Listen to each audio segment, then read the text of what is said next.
Assalamualaikum dan salam sejahtera. Pada hari ini kita akan belajar biologi tingkatan 4, bab 3 pergerakan bahan merentasi membran plasma.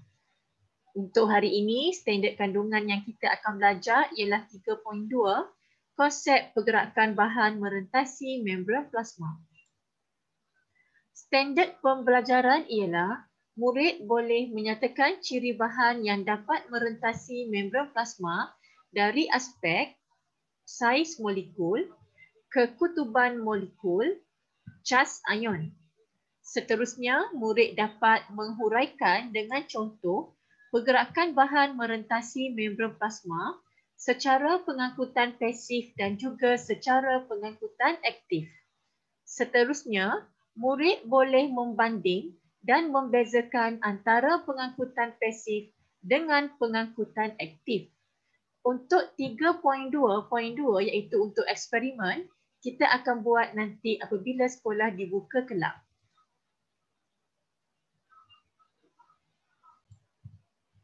Jadi para pelajar, ada 3 faktor umum yang dapat menentukan sama ada molekul tu boleh bergerak merentasi membran plasma ataupun tidak.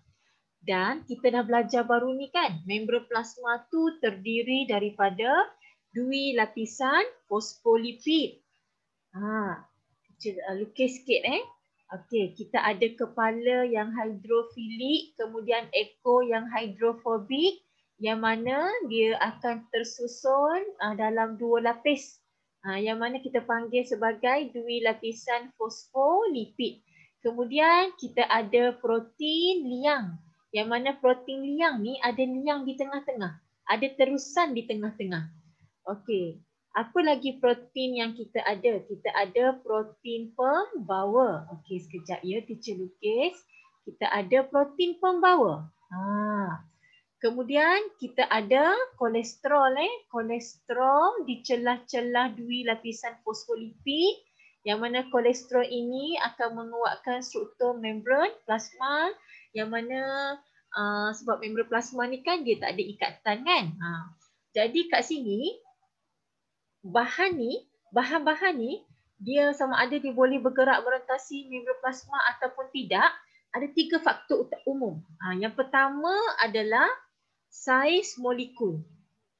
Besar ke, kecil ke, kalau besar dia tak boleh masuk. Jadi dia nak guna apa sebagai bantuan dia. Okey, yang kedua sifat kekutuban molekul. Sifat kekutuban molekul ni jadi sesuatu molekul tu dia dikatakan berkutub kalau keelektronegatifan dia antara atom tu tak sama. Dan kalau dia molekul tidak berkutub, jika antara atom-atom tu dia berkongsi elektron dengan sama rata. Okey, itu beza antara berkutub dengan tidak berkutub. Okey, jadi sifat kekutuban molekul ni akan menentukan sama ada bahan tu boleh merentasi membran plasma ataupun tidak. Yang ketiga, cas ion. Okey, contoh. Bahan yang larut lipid ataupun bahan yang larut lemak. Lipid tu lemak lah. Kita dah belajar baru ni, membran plasma ni terdiri daripada 2 komponen utama iaitu protein dan juga fosfolipid. Jadi fosfolipid tu ialah lipid. Protein liang, protein pembawa ni protein. Jadi bila fosfolipid ni lipid, jadi kalau bahan tu larut lipid dan dia tak berkutub, maka dia bolehlah merentasi 2 lapisan fosfolipid. Contoh macam asid lemak, gliserol, vitamin larut lemak iaitu A, D, E dan K dan juga sebatian steroid. Yang ini dia boleh merentasi 2 lapisan fosfolipid. Dia juga molekul yang tidak berkutub. Okey, kemudian ada yang bersaiz kecil. Macam air. Air ni molekul berkutub yang bersaiz kecil. Jadi air ni walaupun dia ni adalah tak larut lipid air kan. Air mana boleh bercampur dengan minyak kan. Tapi sebab dia bersaiz kecil, dia boleh je merentasi dui lapisan fosfolipid. Lepas itu molekul yang tidak berkutub. Dia kecil juga ni. Contoh macam oksigen dengan karbon dioksida. Juga boleh merentasi dui lapisan fosfolipid. Kemudian yang bercas. Yang bercas ion ni, dia tak boleh merentasi dui lapisan fosfolipid. Tapi dia boleh menggunakan bantuan daripada protein liang. Dia akan masuk melalui protein liang. Jadi kita dah belajar tadi kan, faktor umum kan iaitu cas ion. Kemudian, kalau bagi bahan yang bersaiz besar, yang tak larut lipid, contoh macam glukosa dengan asid amino, dia tak boleh nak lalu ikut dui lapisan fosfolipid, dia tak boleh. Nak lalu ikut protein liang pun dia tak boleh. Jadi dia akan menggunakan protein pembawa. Dia akan gunakan protein pembawa. Lepas ini kita akan belajar bagaimana pengangkutan menggunakan protein liang, menggunakan protein pembawa yang melalui dui lapisan fosfolipid. Nanti kita akan belajar. Jadi kat sini ni, yang pentingnya kamu kena tahu 3 faktor utama yang menentukan sama ada molekul tu boleh bergerak ataupun tidak merentasi membran plasma ialah pertama saiz molekul. Yang kedua, sifat kekutuban molekul. Yang ketiga adalah cas ion. Contoh di sini cikgu ulang lagi sekali lah. Contoh macam air. Air dia adalah molekul yang kecil. Jadi dia boleh Okey, air ni adalah molekul yang kecil. Jadi dia boleh melalui dui lapisan fosfolipid pun boleh. Dia nak melalui protein liang pun boleh juga sebenarnya sebab dia saiz dia kecil je kan. Tapi kalau untuk air, kita akan panggil dia sebagai osmosis. Nanti kita akan belajar apa itu osmosis. Osmosis ialah pergerakan yang melibatkan air. Kemudian kita ada molekul kecil tidak berkutub. Contoh macam oksigen dengan CO2, dia juga akan melalui dui lapisan fosfolipid juga. Okey, kemudian kita ada molekul kecil yang dan ion. Kalau ion dia kena guna protein liang. Nampak kan ada liang kat sini kan? Okey, kalau bagi molekul larut lipid, okey, ia contoh macam tadi kan, apa tadi? Asid lemak, gliserol, vitamin A, D, E dan K dan juga steroid, dia akan melalui dui lapisan fosfolipid. Kemudian kalau bagi molekul yang tak larut lipid yang bersaiz besar, dia akan diangkut melalui protein pembawa. Jadi sekarang kita nak belajar tentang jenis pengangkutan. Ada 2 jenis pengangkutan yang melibatkan pergerakan bahan merentasi membran plasma ni. Ada 2 jenis pengangkutan, iaitu satu pengangkutan pasif dan satu lagi pengangkutan aktif. Jadi pengangkutan pasif ni dia ibarat seperti dianalogikan lah, kita boleh macam kita perumpamakan seperti bila seseorang ni mengayuh basikal menuruni cerun bukit. Bila kita naik basikal kan, kita nak turun bukit, kita tak melibatkan penggunaan tenaga kan. Kamu tak kayuh pun. Jatuh basikal tu turun je sampai ke bawah. Jadi pengangkutan pasif ni adalah pengangkutan yang tidak melibatkan penggunaan tenaga. Tenaga tidak digunakan. Ada 3 jenis pengangkutan pasif. Pertama, resapan ringkas. Kedua, osmosis.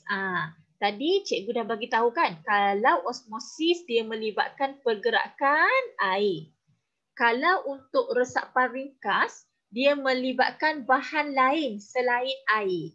Tetapi mestilah melalui dui lapisan fosfolipid. Melalui dui lapisan fosfolipid. Resapan ringkas kalau osmosis tadi pergerakan air. Manakala kalau resapan ringkas melalui dui lapisan fosfolipid bahan yang selain air.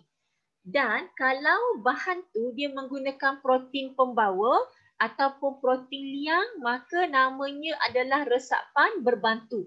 Kenapa berbantu? Kerana dengan dibantu oleh protein liang dan juga protein pembawa.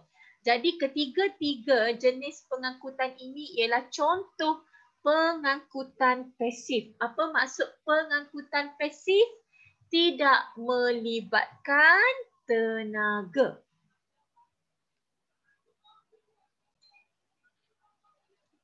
Baiklah, sekarang kita pergi satu persatu contoh untuk resapan ringkas.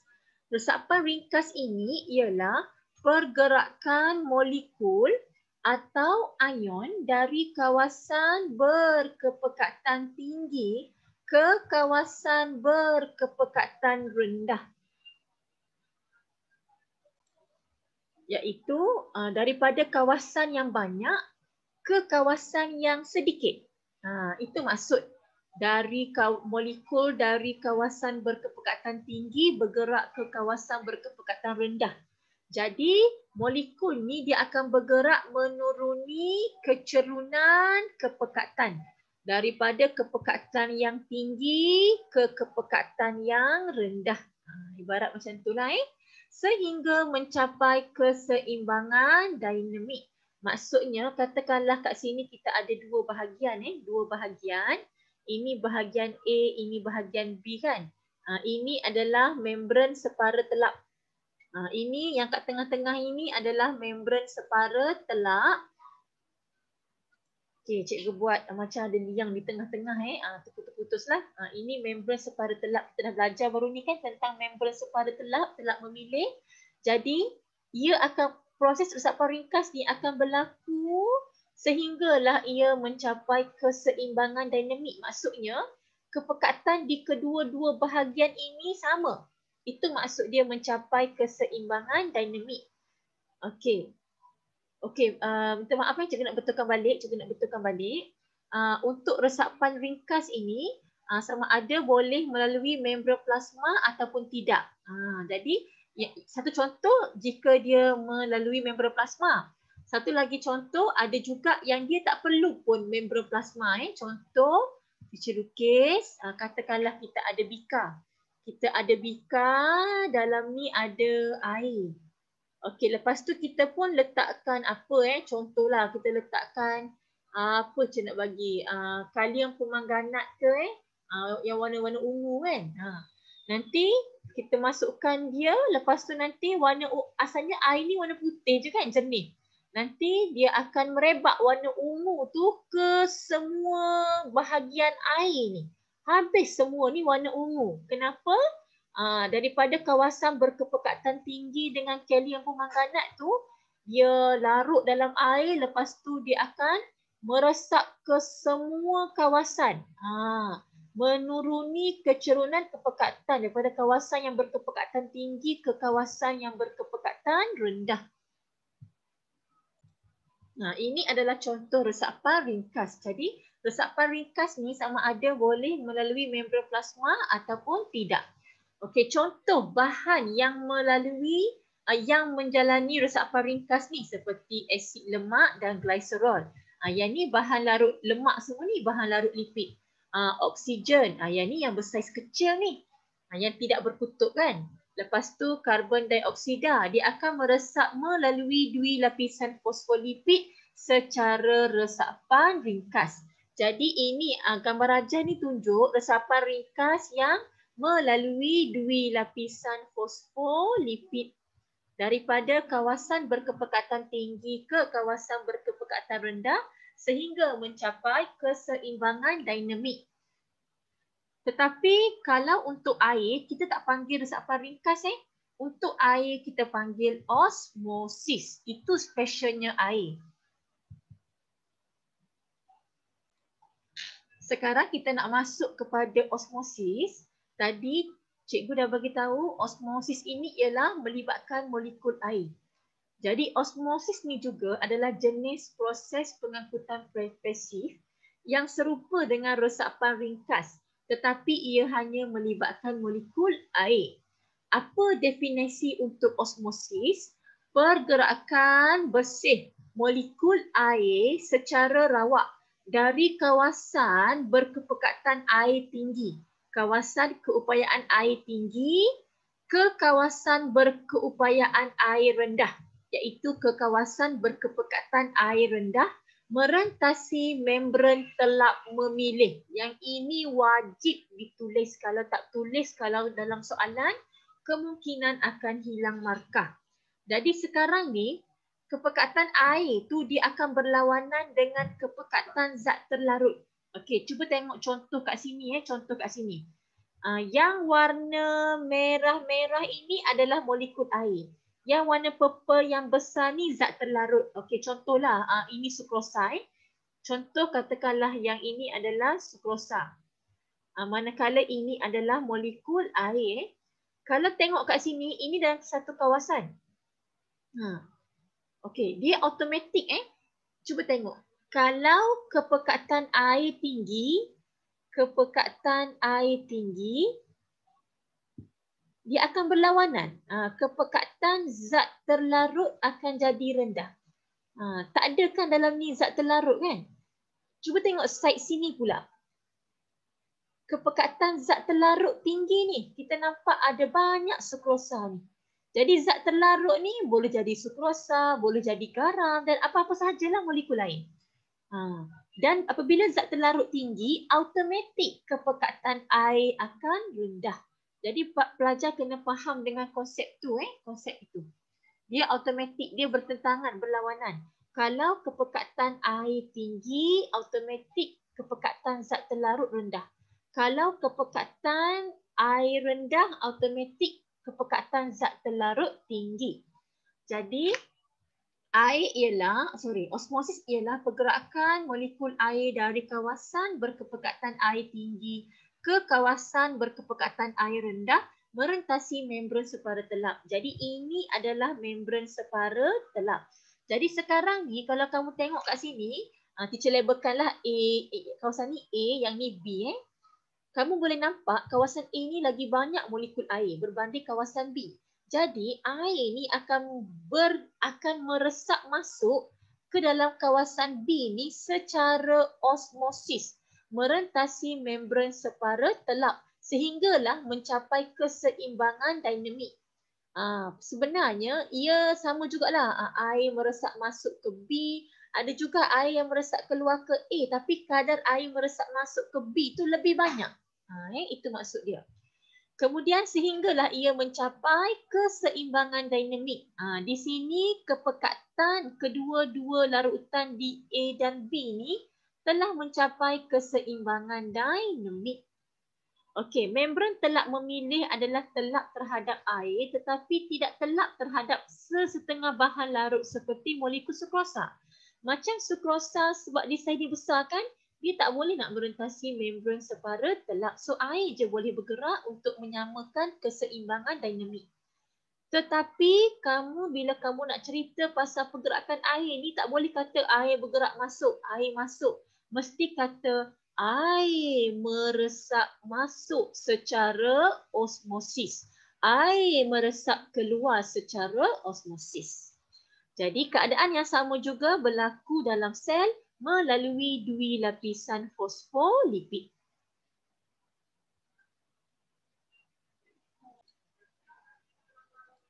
Okey, contoh macam kat sini proses osmosis Jadi sama ada dia boleh berlaku dalam benda tak hidup. Benda tak hidup ni apa contoh kita boleh gunakan membran separa telap ni. Kita boleh gunakan tube whisking boleh, membran telur boleh. So kat sini dalam tube lengan U ni kita ada membran telap memilih. Kalau kamu tengok kat sini kepekatan antara lengan M dengan lengan N ni tak sama kan? Kalau kita nampak kat sini kawasan lengan M ni lagi banyak air. Kepekatan air tinggi. Lengan M ni kepekatan air ni tinggi. Manakala kepekatan zat terlarut, contoh di sukrosa dalam gambar ni, rendah. Tetapi untuk lengan N, kepekatan air dia rendah. Tengok bilangan molekul sukrosa dengan bilangan air warna biru ni. Sikit je air kan? tapi kepekatan zat terlarut sukrosa ni tinggi. Sekarang wujud kecerunan kepekatan Jadi air daripada kawasan yang banyak air ni dia akan meresap masuk ke kawasan yang sedikit air N ni secara osmosis. Akhir sekali result kita dapatnya aras larutan dalam lengan M ni menurun, aras larutan dalam lengan N negeri 9 ni menaik. Okey, inilah proses osmosis. Boleh berlaku ikut membran telak memilih yang ni lah. Ada juga yang melalui dua lapisan fosfolipid juga dekat luar sel. Katakanlah ini luar sel ini dalam sel. Sitoplasma dalam sel. Kalau benda di luar sel, benda di intestis. Cikgu dah ajar sebelum ni kan. Boleh tengok video teacher yang sebelum ni So kat luar ni lagi banyak molekul air. So kat kawasan luar sel ni kepekatan molekul air lebih tinggi berbanding dalam sel. Maka molekul air akan meresap masuk ke dalam sel secara osmosis. Kemudian kita ada resapan berbantu. Resapan berbantu ni ada dua cara. Sama ada dia menggunakan protein liang ataupun protein pembawa. Kalau yang osmosis dengan resapan ringkas tadi tu dia tak melibatkan protein liang, protein pembawa. Untuk resapan berbantu ni dia menggunakan protein liang dan protein pembawa. Bagi bahan yang tak larut dalam lipid seperti ion yang bercas seperti serta molekul bersaiz besar seperti asid amino dan glukosa, dia tak dapat nak bergerak merentasi dua lapisan fosfolipid. Jadi bahan-bahan ini dia akan bergerak merentasi membran plasma dengan bantuan protein pengangkut. Kita ada dua protein pengangkut, protein pembawa dan juga protein liang.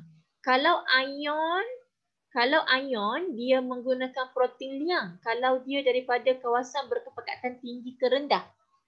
Tetapi kalau dia lawan, ion ni dia akan gunakan protein pembawa. Apa maksud lawan? Lawan kecerunan kepekatan tu daripada kawasan rendah ke tinggi. Contoh macam orang naik bukit. Dia lawan kecerunan kepekatan daripada kawasan yang berkepekatan rendah ke kawasan berkepekatan tinggi. Bagi ion, kalau dia tak lawan kecerunan kepekatan, dia menuruni kecerunan kepekatan daripada kawasan berkepekatan tinggi ke rendah, maka ia akan guna protein liang. Tapi kalau dia lawan, dia akan guna protein pembawa. Jelas Bagi yang bersaiz besar pula, contoh macam glukosa dengan asid amino ni, dia akan gunakan protein pembawa. Kalau dia menuruni kecerunan kepekatan, dia guna protein pembawa.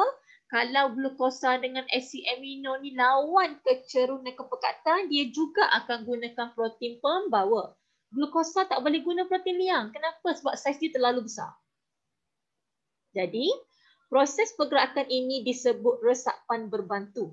Resapan berbantu dia tidak memerlukan tenaga kerana protein pengangkut mengangkut bahan tersebut menuruni kecerunan kepekatan. Apa maksud menuruni kecerunan kepekatan? Okey, contoh ni luar sel ni dalam sel. Katalah dekat luar sel ni dah banyak dah ni, dah ada banyak ion kalium. Ion kalium banyak ni. Dalam sel ada sikit je ion kalium. Jadi daripada kawasan berkepekatan tinggi, dia akan bergerak ke kawasan berkepekatan rendah. Ini kita panggil sebagai menuruni kecerunan kepekatan. Tapi kalau dia lawan, daripada kawasan berkepekatan rendah, bergerak ke kawasan berkepekatan tinggi, kita panggil melawan kecerunan kepekatan. Jadi untuk resapan berbantu ini, proses ini berterusan sehingga mencapai keseimbangan dinamik apabila kepekatan bahan adalah sama pada kedua-dua belah membran.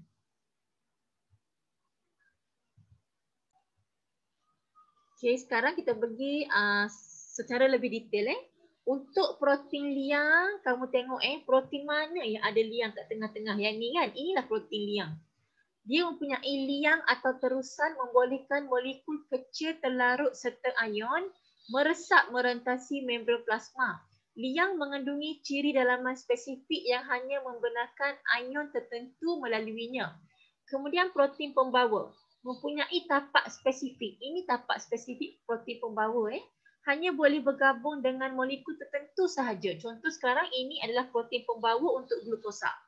Misalnya molekul glukosa hanya boleh bergabung dengan tapak spesifik pada protein pembawa glukosa sahaja. Untuk asid amino ada protein pembawa yang lain pula.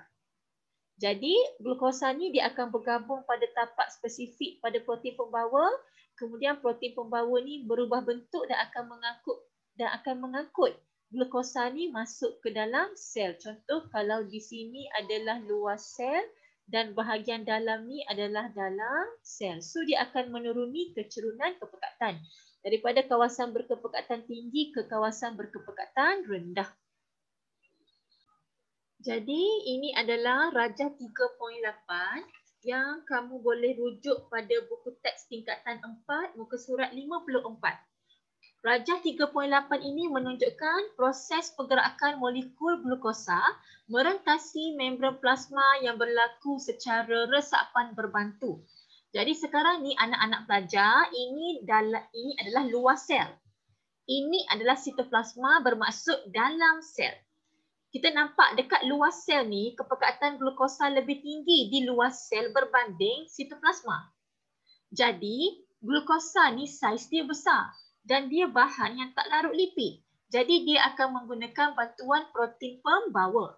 Dan protein pembawa ni dia ada tapak spesifik. Jadi glukosa ni akan bergabung dengan tapak spesifik pada protein pembawa. Kemudian protein pembawa ni dia akan berubah bentuk membolehkan molekul glukosa ni melalui protein pembawa dan masuk ke dalam sel.